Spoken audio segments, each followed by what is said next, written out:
जय गुरुदेव। आप देख रहे हैं जय गुरुदेव चैनल नदवी। रात दिनांक 21 सितंबर 2025 का ये तृतीय रविवार। जय गुरुदेव आश्रम, ये भरतपुर का छोटा सा स्थान, जहाँ पर आज तृतीय इतवार का गुरु महाराज का स्तुति वचन सुनाने के लिए हमारे विजय सिंह जी पीटीआई जी इस समय तैयार हैं।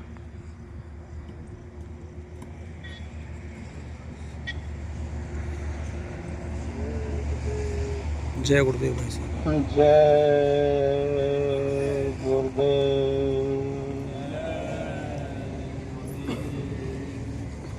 जय गुरुदेव। जय गुरुदेव। जय गुरुदेव। नाम किसका? प्रभु का। जय गुरुदेव। नाम किसका? प्रभु का। प्रभु का पावन नाम, प्रभु का सच्चा नाम, प्रभु का जय हुआ नाम। ये नाम नहीं इंसान का, ये नाम है भगवान का। ये नाम नहीं इंसान का, ये नाम है भगवान का। ये काम नहीं इंसान का, ये काम है भगवान का। ये काम नहीं इंसान का। ये काम है भगवान का। घर घर में शांति कौन लाएंगे? कलयुग में सतयुग कौन लाएंगे? विश्व को शाकाहारी कौन बनाएंगे? धरा पर शांति कौन लाएंगे? जन जन में मोहब्बत प्यार कौन बांटेंगे? जय गुरुदेव। परम पूजनीय मेरे जीवनाधार स्वामी महाराज के पावन चरण कमलों में मेरा कोट कोट प्रणाम, नमन, नतमस्तक। समस्त प्रेमी भाई बहनों को सादर जय गुरुदेव। जय गुरुदेव। प्रेमी भाई बहनों, आज जैसे महीने का तीसरा रविवार जो पड़ता है, आज तीसरा रविवार सितंबर का महीना, और अमावस्या जैसा आदेश उसकी पालना आप लोगों के द्वारा। सत्संग नहीं, सत्संग तो गुरु महाराज, सत्संग सत्पुरुष को होता है। सत्संग के वचन, जितने भी वचन हैं गुरु महाराज के, उन वचनों को आप लोगों को याद दिलाना, आप लोगों के सामने रखना, ये प्रेमियों का काम होता है। अपनी कोई वो नहीं, लेकिन भाई साहब का आदेश हुआ और समय भी इस तरह चल रहा है, क्योंकि शारीरिक और मानसिक दोनों ही प्रकार की, कहते हैं कि आदि व्याधि बीमारियां तो सबको घेर रखती हैं। कर्म के अनुसार शारीरिक और मानसिक कई प्रकार के कर्म आ जाते हैं। तो कुछ कर्म तो दवाइयों बीमारी होती हैं, दवाइयों से सही होती हैं, लेकिन जो कर्मों की जो बीमारी होती हैं वो दवाइयों से सही नहीं होती, वो सतगुरु ने जो रास्ता बताया है भजन के द्वारा सही होती हैं। अभी आज जो ये नवरात्र वो कनागत चल रहे हैं, आज अंतिम दिन उनका है, समाप्ति हो चुकी है। आज कल से नवरात्रा प्रारंभ हो रहे हैं। पहले नवरात्रा के विषय में आप लोगों को सब विस्तार में बताना चाहूंगा। जैसा गुरु महाराज अपने मुखारबिंद से बताए थे और हम सुने थे कि 6 साल गुरु महाराज के चरणों में रह करके विद्यालय में सेवा दी है। 6 साल पढ़ाए हैं वहां पर। तो सुबह शाम दोनों समय पर सत्संग होता गुरु महाराज का। बड़ी मौज दया बरसती थी। शनिवार और रविवार को दोनों समय और बारों को सुबह सत्संग होता था। तो आज कल से नवरात्रा प्रारंभ हो रहे हैं। इन्हीं को ही नौ दुर्गा कहते हैं। अब अंतर देखिए प्रेमियों, संसार वाले और जो सदगुरु से जुड़े होते हैं जितने भी, उनके कहने में अंतर होता है। दिन 9 ही होते हैं, लेकिन इनके कहने में अंतर होता है। अब दुनिया भर के भैया 9 दुर्गा आ रहे हैं, और जो अपने जो प्रेमी होते हैं, जो सत्संगी होते हैं, इन्हीं को नवरात्रा कहते हैं। नौ रात्र में रात। अब इन नवरात्रा जो है, ये जो रखा है व्रत नवरात्रों का, ये क्यों रखा है? स्वामी महाराज इससे वैसे बताए। और ये चैत्र के महीने में, और अब आश्विनी जिसको कहते हैं, शुद्ध भाषा में कुआर का महीना कहते हैं गाँव में हम। तो ये महीने ही क्यों रखे हैं? ये आगे पीछे क्यों नहीं रखे? ये नवरात्रा इन्हीं दिनों को ही क्यों चुना है? ये इनके पीछे बहुत बड़ा रहस्य है, बहुत बड़ा भेद है। प्रेमियों, अब गर्मी जा रही है और सर्दी आ रही है, और उधर चैत्र के महीने में सर्दी जाती है और गर्मी आती है। तो जैसे दो आपस में एक आ रही है और जा रही है। मान लीजिए एक ही गाड़ी, जो दो गाड़ी हैं एक ही पटरी पर आ रही हो, टक्कर होती है उन दोनों में। तो उससे बचने के लिए कहते हैं, अगर सतर्क किया जाता है ड्राइवरों को पहले, भैया कि सावधान हो जाओ, और एक बारी तो सावधान हो जाओ, सतर्क हो जाएंगी, और वो कहा है कि वो टक्कर नहीं होगी। ऐसे सर्दी और गर्मी, इस मौसम से बचने के लिए महापुरुषों ने ये 9 दिन का व्रत रखा है। अब 9 दिन का क्यों रखा है भाई? 8 दिन को हो जाता, 10 दिन को हो जाता, 9 दिन का क्यों रख दिया ये आखिरकार? क्या चक्कर है? अब ये 3 दिन तमोगुण, 3 दिन रजोगुण और 3 दिन सतोगुण, 3 उसमें बांट दिया गया है। रजोगुण कहते हैं कि जैसे अहंकार होता है, तामसिक वृत्ति होती है, वो तामसिक वृत्ति 3 दिन तक रहती है। और फिर रजोगुण रासिक वृत्ति होती है 3 दिन तक, और फिर सात्विक हो जाती है 3 दिन। स्वामी महाराज ने कहा कि साल भर तक तुम पेट भरते रहते हो, ये मशीन है, इसको रेस्ट मिलना चाहिए। तो रेस्ट देने के लिए ही गुरु महाराज ने कहा कि इसको खाली रखो, व्रत रखो। स्वामी महाराज सुनाए थे व्रत के विषय में, छोटे मन से उसमें प्रेम यम थे। एक तो ये दूसरे कानों से सुनी ही बात की कह दे, और एक बात हम सुनी कहते हैं आप लोगों को।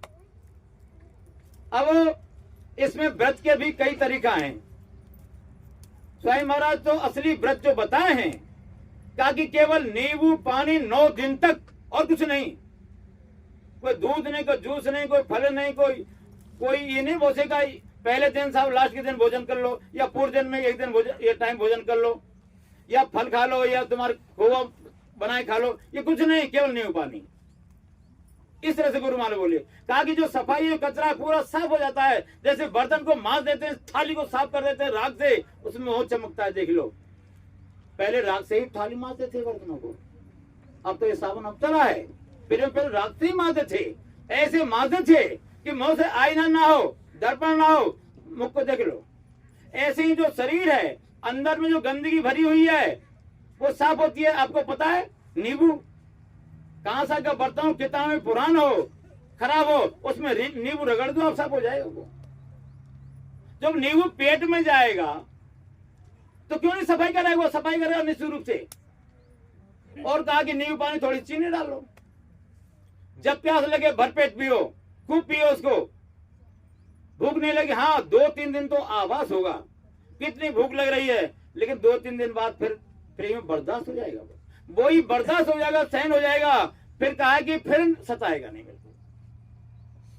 तो ये 3, फिर कहा गुरु महाराज अगर इस तरह से कोई सक्षम नहीं है, नहीं रुक पाते नींबू पानी पर, तो आलू खा लो। अन्न के व्रत, कहा कि अन्न मत खाओ, क्यों? अन्न में नशा होता है, अन्न में तरह ताकत होती है। अन्न के खत्म करने के लिए तो व्रत रखा है कि अन्न को समय पर पड़े नहीं है। इसमें कहा कि और ज्यादा नहीं है तो थोड़ा सा कोई फल खा लो, थोड़ा सा जूस ले लो उनके लिए। तो कहा कि स्वामी महाराज कि अरे अगर तुम नहीं खाओगे 9 दिन तो मर थोड़ी जाओगे, मर नहीं जाओगे। सच बात है। स्वामी महाराज बहुत प्रेम से पूछे, एक बार काफला आया था, काफला आया उधर, वहां पर पेट्रोल पंप है, वहां पर रुक गए, कुछ मिल गए वहां पर पेट्रोल पंप पर जो पेट्रोल भरते हैं। पूछ लिए गुरु महाराज अरे तुम व्रत रहे जो नवरात्रा की? गुरु महाराज नहीं, वो नहीं रखे थे।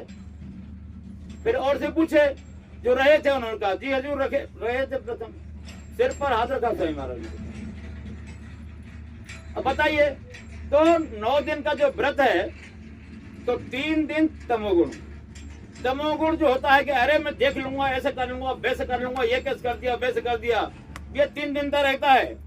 और जब 3 दिन भूखे पेट रहते हैं, फिर राष्ट्रिक कमाना धमाना, ये अरे वो करना है, ऐसा कर लेंगे थोड़ा सा, और वैसे कर लेंगे, वो करेंगे, ऐसा वो चलता है।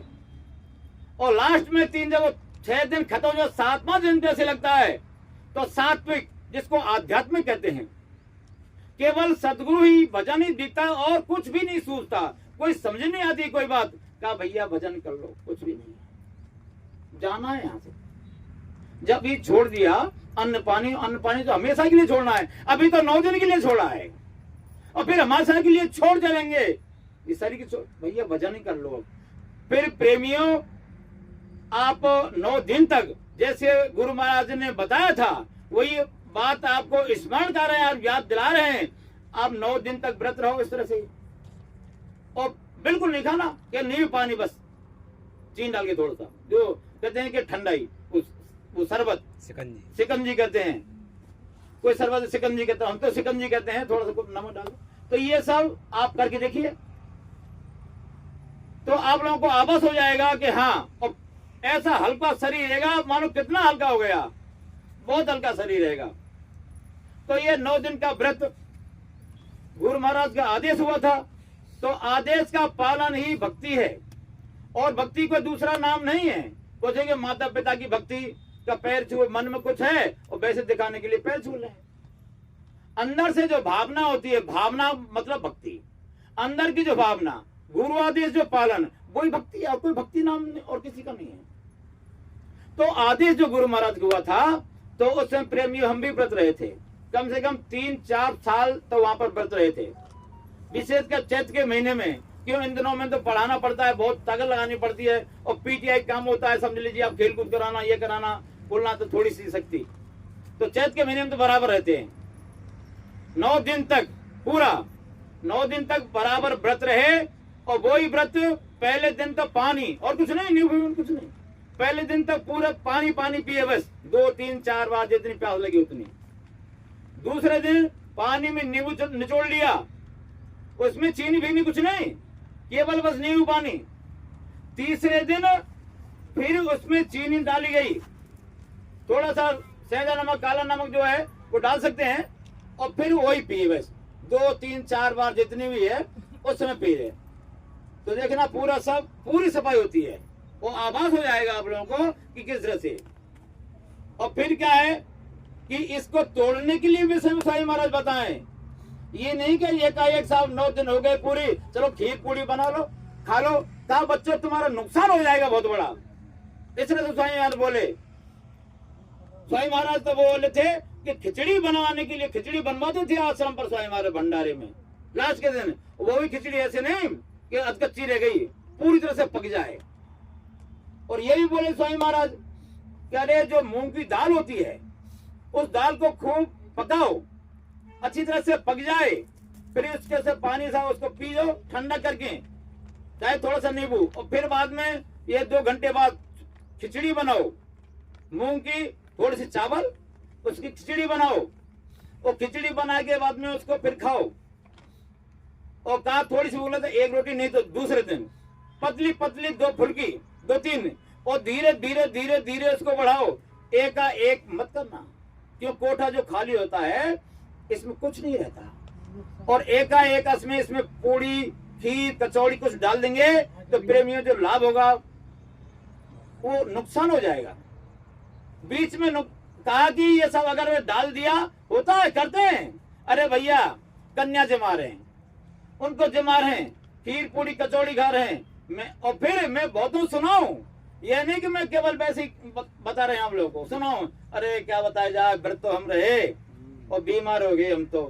मैंने कहा आपने कुछ बनाया था, खीर कचौड़ी पूड़ी बनाई थी, तो बनाई तो थी, खाया मन खाया, बस तो यही बीमारी हो गई, और कोई बीमारी नहीं। इसलिए प्रेमियों, अरे खीर पूड़ी तो हमारे पकवान तो रोजीना के हैं, कब भी खा सकते हैं, लेकिन जो स्वास्थ्य है बार बार लौट के आएगा नहीं, ये स्वास्थ्य है। इसलिए स्वास्थ्य का ध्यान रखिए, अगर स्वास्थ्य सही है हम लोगों का तो भजन भी हो पाएगा, और स्वास्थ्य सही है नहीं तो भजन नहीं हो पाएगा किसी भी कीमत में। तो पहले नंबर पर स्वास्थ्य, तो स्वास्थ्य रखो। स्वामी महाराज, अब क्योंकि नवरात्र कल से प्रारंभ हो रहे हैं, इसलिए गुरु महाराज के वचन मुझे याद आ गए जो स्वामी महाराज सुनाए थे। कहा कि वो नवरात्र अवश्य ही व्रत रखना चाहिए, और ज्यादा नहीं हो सके नहीं रखा जाता। काम चल रहा है, काम चल रहा है कि काम करेंगे दिन भर पूरे सब गिर पड़ेंगे, हो सकता है भूखे मारे। काम चला तो उस हिसाब से देख लीजिए।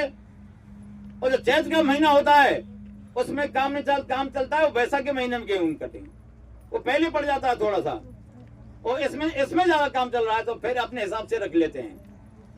तो ये नवरात्रा के विषय में 9 दिन जो बताए, 3 दिन तमोगुण के, 3 दिन रजोगुण के और 3 दिन सतोगुण के। तो सतोगुण में जब पहुंचेंगे जो भी माता बहन है तो तुरंत ही इच्छा होगी, जो 1 घंटा सुबह शाम जो समय निकालते थे भजन साधन के लिए, वो 3-3, 4-4 घंटा का समय अवश्य निकालना शुरू कर देंगे अपने आप, बिना कहे। ये अच्छा होगी, चलो और कर लें, ये अच्छा होगी, चलो और कर लें। इस तरह से जैसे परीक्षा नजदीक जब आती है तो 1-1 घंटा जो पढ़ता है बालक, वो 4-4, 6-6 घंटे पढ़ना शुरू कर देता है। परीक्षा नजदीक है तो ये परीक्षा है और काल है, वो भी जोर लगा रहा है, कब डंडा मार दे, कब क्या हो जाए किसी के साथ में। देखो ये जो अच्छा प्रेमी कहते हैं सेवा करने वाला, कहा कि अभी यहाँ पर ये आश्रम अपना सेवकों का यहाँ पर रहते हैं, एक प्रेमी का बालक 15-16 साल का हो गया, वो होगा लगभग, वो खत्म हो गया। कोई पता, अभी 2 ही दिन पहले 8 साल का मात्र बालक, 5 बहन थी, एक भाई केवल, बस जैसे स्कूल बस में चढ़ा बैठा, अटैक आ गया, खत्म हो गया। तो कोई पता नहीं इस जीवन का, ये क्षणभंगुर है, ये नासवान है, किराए का मकान है, कब वो धनी खाई करा ले, कोई पता नहीं है। ऐसे ऐसे साधक प्रेमी कई 2 स्थान तक चले जाएं, कहते हैं कर्मों का कुछ विधान होता है, कर्म के कारण बीमारी आ जाती हैं। हम लोग क्या करते हैं, अकर्मों के कारण बीमारी आती है, और कर्मों के कारण ही जो भजन नहीं बनता है, मन इधर उधर भागता है, ये सब कर्मों का ही कारण है, और कोई कारण नहीं विशेषकर। ये जैसे गाड़ी का पहिया है, जैसे धुरी होती है ऐसे घूमता है, इस तरह से घूमता है ऊपर नीचे। इस तरह से कर्मों का विधान जो होता है, ये कर्मों का चक्कर चलता है। वो कर्मों को चक्कर अगर फंसे नहीं तो पार हो जाएंगे, और कर्मों के चक्कर फंस गए तो फिर पार नहीं हो पाएंगे, निराशा आ जाएगी। स्वामी महाराज बोले कि अरे बच्चों, तुम्हारा मन भागेगा, हमको पता है अच्छी तरह से, मन भागता है, उसको रोको। गुरु की तरफ एक आध टकटकी लगा के देखो, रोना भी नहीं आता। बात तो ये फंस जाती है, रोना भी नहीं आता, और दिखाने के लिए रोए तो काम नहीं बनता, अंदर से रोए तो काम बने। तो कहा कि मन नहीं अगर भागता रहे, कोई बात नहीं, पर हाजिरी तो दो। विद्यालय में बच्चा जाता है रोजाना पढ़ने के लिए, एक भी दिन नागा नहीं, भले वो पढ़ने में कमजोर है, मास्टर का ठीक है भाई, आ तो रहा है कम से कम तू। और जो होशियार बालक 10-15 दिन नहीं जाए, डांट पड़ेगी उसको, भले होशियार है, कहाँ गया था तू, क्यों नहीं आया जब से। ऐसे ही ये पाठशाला आध्यात्मिक पाठशाला है, इसमें बिना नागा किए इसमें बैठना जरूरी है, उपस्थिति हाजिरी देना जरूरी है। अगर हाजिरी नहीं देंगे तो स्वामी महाराज बोले कि धीरे धीरे वो कर्मों में जो पर्दा है वो जमा हो जाएगा, वो सफाई नहीं होगी, फिर वो धीरे धीरे मोटा पर्दा हो जाएगा। और कितना मोटा पर्दा हो जाएगा अब ये तो संत महापुरुष जाने। इसलिए जो भी हम बनता है, जितना समय निकलता है, और जितना समय का 1-1 घंटे के लिए तो गुरु महाराज का ही है, कम से कम 1 घंटा सोए, 1 घंटा से हुए तो कम से कम गुरु महाराज बताएं। और जितना समय तुम दे सको और ज्यादा, 2, 4, 6 दिन 3 घंटे, वो आपकी बस की बात है कि हम कितने समय बैठ पाएंगे। भाई भोजन है, बड़े रुचि से बनाते हैं और बड़े रुचि से खाते हैं। ऐसे ही अगर रुचि हम रखेंगे इस भजन ध्यान में तो क्या बनने लगेगा। अगर हम रुचि नहीं रखेंगे तो हमारा भजन नहीं बनेगा बिल्कुल नहीं। तो भजन और भोजन, देखो बालक है, टीवी देखते हैं, मोबाइल देखते हैं, अब कोई आ जा रहा है बगल से, पता नहीं लगता उनको कौन आ जा रहा है। ऐसे ही अगर मन रुक जाए, कौन आ जा रहा कोई मतलब नहीं, तो गुरु महाराज की दया होगी। स्वामी महाराज ये भी बताए सत्संग में कि अरे जब भजन बन रहा है 2 दिन 4 दिन खूब भजन बना, बहुतों को कहा सुनाई दिया, दर्शन हुए और फिर नहीं हुए बीच में, कुछ भी हाथ पल्ले नहीं पड़ रहा, ना सुनाई दे रहा ना दिखाई दे रहा, न गुरु महाराज दर्शन। फिर कह अरे भैया क्या करें, दया नहीं रही और दया नहीं, अब रहने दो, चलो कोई बात नहीं है। तो स्वामी महाराज बोले कि बच्चा छोड़ना नहीं, वो कर्मों के अनुसार ही ऐसा हुआ है, सब ये सब हुआ है वो कर्मों के अनुसार ही हुआ है और कोई कारण नहीं है। वह कर्मों का विधान है, जो कर्मों की रूपरेखा है, कहा कि उसको कोई मेट नहीं सकता संतों के अलावा। तो वे चक्कर के विषय में अभी बताया कि कर्मों का विधान एक चक्कर है। तो देखो ये नर्तन है, अमूल है, जिसका कोई मोल नहीं है। कहा कि संसार की जितनी धन दौलत है, सोना चांदी हीरे जवाहरात, सबको अगर एक पल्ले पर खा जाए और मनुष्य शरीर को एक पल्ले पर, तो ये बराबरी नहीं हो सकती। क्यों कि साधन भजन का जो रास्ता है, जो धाम है, जो जरिया है, वो मनुष्य शरीर ही है। तो नियमित रूप से अगर कोई काम करेंगे तो दया में रोगी, ये नियम बना लो कि हमको इतने बजे बैठ जाना है, सुबह का 4 बजे का समय और इससे पहले 3 बजे का। स्वामी महाराज तो अपने लिए कहे कि जब हम गुरु जी के पास गए, यानी हमारे दादा गुरु, तो 2:30 बजे बिल्कुल जगा देते, 2:30 बजे उसका बैठ जाओ, सुनसान रहता है, सब चुपचाप, कोई नहीं जगता, उसमें अपना काम बना लो। और दिखाने के लिए हम बाहर बैठे, एक बस एक बड़ी माला फेर रही थी, तो मैं गांव का नाम नहीं बताऊंगा, प्रेमिया, लगभग 75 की एज की होगी, 75 या 77 की होगी। तो ऐसे जय गुरुदेव जय गुरुदेव जय गुरुदेव, अरे बढ़िया। फिर मैंने कहा अम्मा मैं क्या कर रही हो? कहा सुमरन कर रही हूँ मैं। गुरु महाराज तो कहे कि पूरा सिर यहाँ तक ढककर, ये सूरत जीवात्मा का स्थान जो बैठने का, तो इसको सम्मान होना चाहिए, यहाँ तक ढककर कोई भी ना होता हो, और नहीं यहाँ तक ढककर के जब सुमरन किया जाता है वो आंख बंद कर किया जाता है। अरे कैसे कर लो? मैं नहीं बता, गुरु महाराज का आदेश है, मैं मेरी तरफ से कुछ भी नहीं कह रहा हूँ, ये गुरु महाराज के वचन है, इसलिए वचनों को याद दिला रहा हूँ। अरे क्या जाने दो, मैं गुरु महाराज के हैं, हाँ ठीक है गुरु महाराज के हैं, हाँ, ऐसे ही करते हैं। अब बताए जो ऐसे हठी हैं, और ये नहीं कि 1 2 4 कोई 20 बार जो जा चुके हैं, जिनके घर में का टारधारी है, जिनके घर में सब 20 सत्संगी है, जिस गांव में कम से कम 30-40 सत्संगी होंगे, ऐसा गांव का नाम मैं इसलिए नहीं लूंगा तो ठीक नहीं पड़ेगा। तो आप लोग प्रेम में समझिए कि जो गुरु महाराज का आदेश हो उस तरह से काम करना चाहिए। और नियमित के विषय में कहा, अगर नियम से तुम बैठेंगे तो दया होगी। कुछ पशु पक्षियों के विषय में उदाहरण दिए स्वामी महाराज। स्वामी ने कहा कि एक गांव था, और एक गांव से 2 किलोमीटर दूर एक संत जो महात्मा थे, पूरे थे, और वो रहते थे कुटी बना करके, वो यहाँ पर अपना भजन करते। तो उसके चारों नाला था, एक नाला, और बस पास में थोड़ा जंगल था। तो एक सियारिया, गीदड़ जिसको कहते हैं, वो सियारिया आता, और उस कुटी की जो महात्मा जो कुटी थी उसकी परिक्रमा लगाता, और परिक्रमा लगा करके महात्मा को प्रणाम करके, बिल्कुल सिर झुका के प्रणाम करके, और चला जाओ। कितने बजे? ठीक 4 बजे शाम को। स्वामी महाराज ये बोले थे कि बच्चों ठीक 4 बजे वो सियारिया आता था, जिसको गीदड़ कहते हैं हम लोग, और प्रणाम करके वो चला जाता। अब उसका नित्य का ये नियम था, रोजाना का यही नियम था। तो शाम को आए कि हम अब बताइए, हम आप लोगों पर घड़ी ना हो तो टाइम इधर उधर हो जाएगा, लेकिन वो जानवर जो ठहरा, कोई घड़ी नहीं, कोई बुलाए नहीं, और ठीक जैसे 4 बजे तुरंत आया, परिक्रमा लगाया और मत्था टेका और चला गया।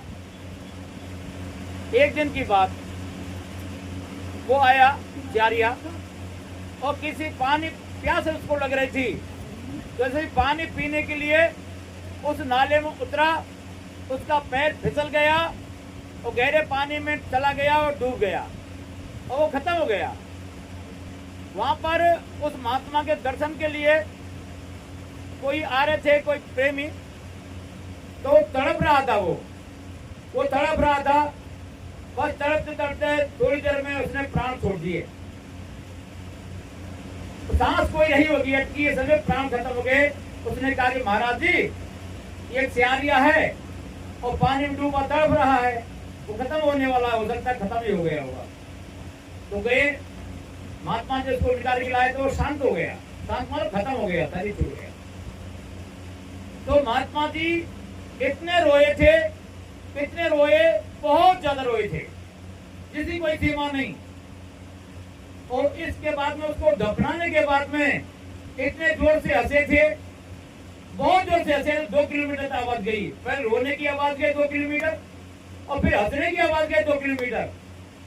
गांव वालों ने सोचा कि भाई आज तक तो इस तरह से महात्मा रोए नहीं और फिर हंसे हैं, क्या कारण, चलो चलो चलो। गांव वाले ने सोचा महात्मा से पूछते हैं, चलो क्या बात है। गांव वाले गए, कहा महाराज जी आप ये बताइए, आप कुछ समय पहले तो बहुत जोर से रोए थे और फिर कुछ समय बाद हंसे थे, कारण क्या है इसका? तो महात्मा जी ने कहा कि अरे क्या बताएं आप लोगों को, एक सियारिया जो इसी जंगल में से आता, ठीक 4 बजे शाम को वो कुटिया की परिक्रमा लगाता और प्रणाम करके चला जाता। रोजाना का ये नियम था, ठीक 4 बजे। आज वो पानी पीने उतरा, किसका पैर फिसला, वो मर गया पानी में डूब के। उसका संस्कार किया हमने। और फिर बाद में अब आप ये पूछें कि संस्कार करने वाले रोए क्यों? मैं रोया हूं तो इसलिए, प्रेम सुनिए, गुरु महाराज जो बताए, स्वामी महाराज की सुनी कहानी में बता रहा हूं। स्वामी महाराज कहे कि उसके द्वारा, महात्मा द्वारा कहा गया कि मैं रोया हूं तो इसलिए कि संसार में इसका रोने वाला कोई नहीं था। और कहा हंसे क्यों? मैं हंसा इसलिए हूं कि ये ऐसे स्थान को प्राप्त किया है जिसको मुनि माता प्राप्त नहीं कर सकते। जय गुरुदेव। समझिए प्रेमी, तो गुरु महाराज के वचन है, जो संयम नियम से जो काम करेगा उसका काम बनेगा, और जो नियम तोड़ देगा, निराश हो जाएगा, वो कभी पार नहीं होगा।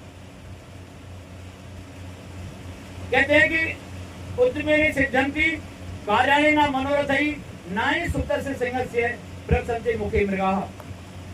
परिश्रम करने से ही कार्य सफल होते हैं, इच्छाओं से नहीं। जंगल का राजा होता है शेर। अगर जंगल का राजा मुख फाड़ के सो रहा है तो उसके मुख में हिरण पशु अपने आप प्रवेश नहीं करेंगे, घुसेंगे नहीं। उसको मेहनत करनी पड़ेगी। जंगल के राजा को, हम तो घर के भी राजा नहीं है, क्या करेंगे? इसलिए मेहनत करना जरूरी है। अब दोनों चीजों में इस हाथ पैर से मेहनत कर रहे हैं तो अब हम आप लोगों को भोजन मिल रहा है, और जब मन लगा के सूरत से मेहनत करेंगे तो जब सूरत का भोजन मिलेगा, भजन जो कहेंगे करेंगे हम, वो मिलेगा। तो सब चीज, दोनों चीज हमको चाहिए, भजन और भोजन। स्वामी महाराज शाम को लगभग 6:30 बजे, 6 बजे समझ लीजिए, घंटे लगवा देते।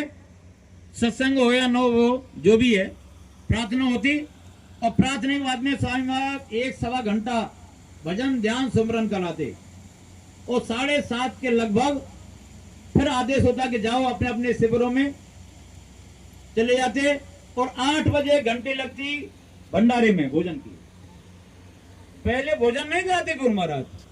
स्वामी महाराज ये भी बोले थे कि बच्चों, अगर तुमने पहले भोजन कर लिया तो कहा तुम्हारा भजन नहीं बन पाएगा। वो दबाव, भजन जो ऊपर का वो है, चढ़ाई का जो भी नीचे हो जाएगा, आलस आएगा। इसलिए पहले कहा कि पहले भजन और फिर भोजन, ये नित्य स्वामी महाराज रोजाना का। तो इसलिए अब वैसे बहुतों को अभ्यास हो जाता है कि हम तो खाना खा लेते हैं, हमारे बन जाता है, कोई बात नहीं है। हमारी तो आदत बन चुकी, क्योंकि 6 साल वहां पर रहे लगातार, तो पहले भजन और फिर बाद में भोजन, और अब भी यही है। तो जितना भी है, जितना बन सके उतना।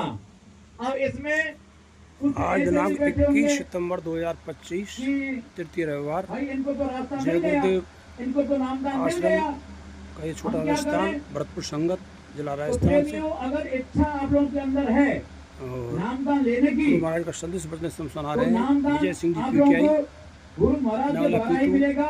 उज्जैन, आप भी तड़प रहे भरतपुर राजस्थान से। स्वामी महाराज आएंगे, पूरा सा काम करेंगे। जब तक गुरु महाराज नहीं आ रहे हैं तब तक बस जय गुरुदेव आप बोलते रहे। गुरु महाराज की आप लोग तस्वीर रख सकते हैं, सुबह शाम दर्शन करके और गुरु महाराज को याद करके बस आप लोग प्रार्थना बोल सकते हैं। आप लोगों की मुसीबत जो होंगी वो दूर हो जाएंगे और फिर आएंगे गुरु महाराज जो आप लोगों को रास्ता बता देंगे। हम तो ये कहते हैं दुनिया वालों से कि भाई तुम्हारे अगर देव देवता कुछ भी नहीं दे रहे हैं तो आप ये कहिए कि भाई आप तो नहीं दे रहे हैं, लेकिन ऐसा हमको बता दे, ऐसे से हमको मिला दो जो प्रभु के पास जाए आए रोजाना ऐसे। तो वो थे संत सदगुरु और कोई नहीं होता। ये जय गुरुदेव गुरुओं की कहते हैं कि जो आश्रम है जिला भरतपुर का, बहुत ही सुटेबल जगह में कह सकता हूँ। देखिए सामने ये NH-21 आगरा टू जयपुर का मार्ग जहाँ पे पानी समझा तो आप देख रहे हैं।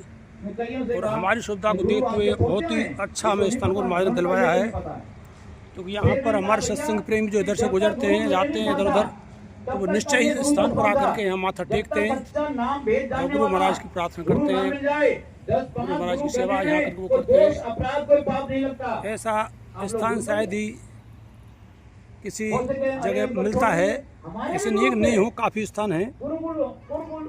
तो अब मैं आपको थोड़ा बाहर की ओर से आश्रम का दृश्य दिखाने ले जा रहा हूँ। ये गुरु महाराज का संदेश वचन प्रथम भाग आप देख रहे हैं और मैं आशा करता हूँ आपसे आप चैनल को सब्सक्राइब अवश्य करें।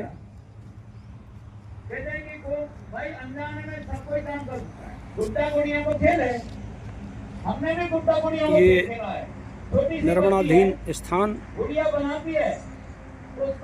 बहुत ही कुछ समय में जल्दी यहाँ ये स्थान बन के तैयार होगा, ऐसा हम गुरु महाराज से अरदास लगाते हैं।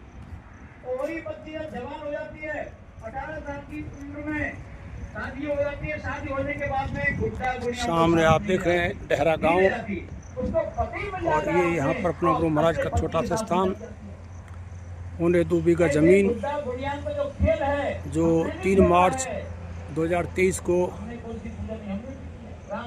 इसको क्रय किया गया था।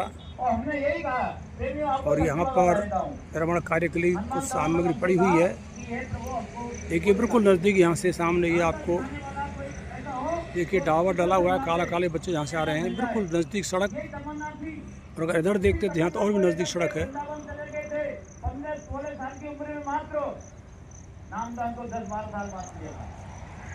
लिखा हुआ है सामने जय गुरुदेव आश्रम जिला संगत भरतपुर NH-21 डेहरा।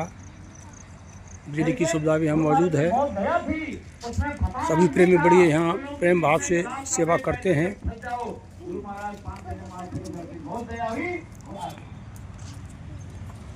सब काम यानी सभी उससे हम लोग भी गुजरे हैं। बहुत से कहें कि कैसे होगा, होने के नहीं भैया, अगर हमारे नाराज हो गए तो प्रसन्न करते हैं, ऐसी बात नहीं है कि हमारे हनुमान जी नाराज हो गए तो, रामकृष्ण ये सब नाराज हो गए तो रामकृष्ण जो शक्ति थी, राम जो आए अवतार लेकर रावण जैसे राक्षसों को मारने के लिए, ईश्वर अवतार थे, वो काम कर दिया। और फिर राम जब चले गए तो कृष्ण भगवान को आना पड़ा। क्यों? कि कंस जैसे राक्षस हो गए। अगर राम में शक्ति होती तो कंस को मारने के लिए कृष्ण को आने की कोई जरूरत नहीं होती। अगर राम यहाँ पर होते, राम ही शक्ति के द्वारा पूरा काम कर रहे थे, तो कृष्ण को अवतार लेने की कोई आवश्यकता नहीं थी। तो इससे सिद्ध होता है कि राम की शक्ति आई थी और अपने चली गई। अब राम को राधे जैसे चीनी चीनी कहे तो चीनी चीनी कहने से मुख मीठा नहीं हो जाएगा, खाएंगे तभी मुख मीठा होगा। ऐसे राधे राम कहेंगे और कृष्ण भगवान भी अपना काम करके राक्षस को मार करके वो चलती है। उनका भी सबका अंत समय आना, अवतारी शक्ति चाहे कोई भी हो, ये मृत्यु लोक है, मरने का लोक है, यहां से सभी को जाना है। तो यहां से जब जाना ही है तो इतना बड़ा प्रबंध इस शरीर के लिए और जीवात्मा के लिए कुछ भी नहीं। तो जब कहते हैं कि कृष्ण भगवान, स्वामी महाराज बताइए, जब कृष्ण भगवान वो सो रहे थे, अंत समय आया उनका, तो टांग पर टांग रख करके सो रहे थे। पद्म था उनके पैर में, पहेली आया घूमता हुआ, तीर और अपना धनुष लेकर के देखा कि अरे कोई हिरण है, हिरण की आंख चमक रही है, उसने निशाना लगा दिया, बाण लग गया। भाग करके आए, देखा तो कृष्ण। तो कहा भगवान ये तो बहुत बड़ी गलती हुई। कि क्या हुआ कि आपके बाण लग गया धोखे से, ये तो कि तुम्हारी कोई गलती नहीं है। पर क्यों? वहां रामावतार में मैं राम था और तुम बाली थे, मैंने भी तो पेड़ों की ओट में छुप करके तुमको मारा था, और बदला लेने के लिए मैं कृष्ण और तू जो बधिक, वही वाली को बधिक बना है, तूने आज अपना बदला चुक लिया। तो ऐसे राम और कृष्ण उनसे बदला नहीं चुका सके, तो हम आप लोग कौन से खेत की मूली हैं? कुछ नहीं चुका सकते। सदगुरु की मौज होगी, उनकी मौज दया होगी, तभी जाकर बदला हो सकता है कर्मों का, नहीं हो सकता भाई। ये बहुत बड़ा विधान है। कहते हैं कि पता नहीं कितने संख्यों कल्प, वर्ष नहीं, कितने संख्यों कल्प, और एक कल्प में का कितने 4 अरब कितने अरब वर्ष होते हैं, इतने बीत जाए तो भी कर्मों का विधान जैसे को मेट नहीं सकता। कर्मों के चक्कर के विषय में स्वयं महाराज बताए थे। बैठे ऐसे कृष्ण और अर्जुन, तो कृष्ण ने अर्जुन से कहा ये कीट आ रहा था। अरे अर्जुन देखो, ये जो कीट आ रहा है ये कई बार ब्रह्मा बन चुका है, एक बार नहीं 2 बार, इस तरह से कई बार जो ब्रह्मा बन चुका है। तो सृष्टि का रचयिता, पूरी धरती को रचना करने वाला जब चेता बन सकता है, तो हम आप लोग तो कुछ भी नहीं कर सकते। तो इन कर्मों के विधान को केवल संत सदगुरु ही मेट सकते हैं और कोई नहीं मेट सकता।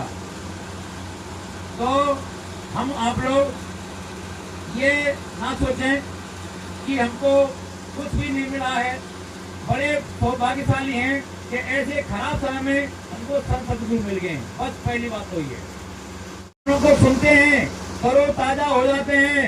आते क्यों हैं? घरों पर पानी से कि तरो ताजा हो जाए, हमारा आलस दूर हो जाए, थोड़ी मेहनत गंदगी जो दूर हो जाए। ऐसे ही जो कुछ कमी आ गई है, कोई बात समझ नहीं आ रही है, आपस में पूछ लेते हैं भैया से। ठंडक तो बनी रहती है सत्संग में। गुरु महाराज बोले कि पत्थर दो, एक पत्थर तो बाहर तब रहा और एक पत्थर पानी के अंदर पड़ा हुआ है। तो हालांकि उस पत्थर में पानी नहीं जा रहा अंदर, लेकिन ठंडा तो है। ऐसे ही संसर्ग रूपी जल के अंदर हम तो पड़े तो हैं, पानी नहीं जा रहा है, मानो ऊपर चढ़ाई नहीं हो रही है, तो दया तो हो रही है गुरु महाराज की। और स्वयं महाराज जो बोले थे कि अगर कोई प्रेमी रास्ता लेकर के चला गया और थोड़ी देर बाद में उसका शरीर छूटता है, तो कहा कि महात्मा जैसे ही रास्ता लेते हैं तो गुरुपद होता है प्रेमियों। कहा कि जैसे ईश्वर लोग, ब्रह्म लोग और आगे जो लोग होता है वो गुरुपद होता है। वहां गुरु जो होता है वहां पर बैठे रहते हैं और वहीं पर ही नाम से जोड़ देते हैं, तुरंत ही नाम के साथ में, और वहां पर सुरतों से जोड़ देते हैं। फिर जिम्मेदारी उनकी रहती है। जैसे रजिस्टर में नाम लिख दिया बालक का, एडमिशन हो रहा, आ रहा है, स्कूल में आ गया, फिर उनकी जिम्मेदारी होती है। ठीक इस प्रकार संत सदगुरु जो होते हैं, कहा कि उनकी जिम्मेदारी होती है। तो चला गया, नामदार मिल गया और कोई घटना घट गई, तो उसको 84 योनियों में या नरक में नहीं जाने देंगे, उसको मनुष्य शरीर मिलना ही है। हालांकि 84 लाख योनि भोकर के मनुष्य शरीर मिलता है, लेकिन अगर उस जीव को मिल गया तो कहा, नामदार मिल गया तो कहा कि तुरंत ही अच्छे से घराने में और जन्म दिलवा देंगे। और किसी जीव पर अगर प्रसन्न हो जाए, खुश हो जाए, तो फिर कहना है क्या? भाई महाराज बोले कि अरे मैं दादा गुरु के विषय में सारी है कि मैं और गुरु जी, ताकि एक इक्के में, जिसको ताना कहते हैं हम आप लोग, घोड़ा तो जिसमें जोड़ता है, तो उसमें बैठ के जा रहे थे, तो जैसे ही वो चलने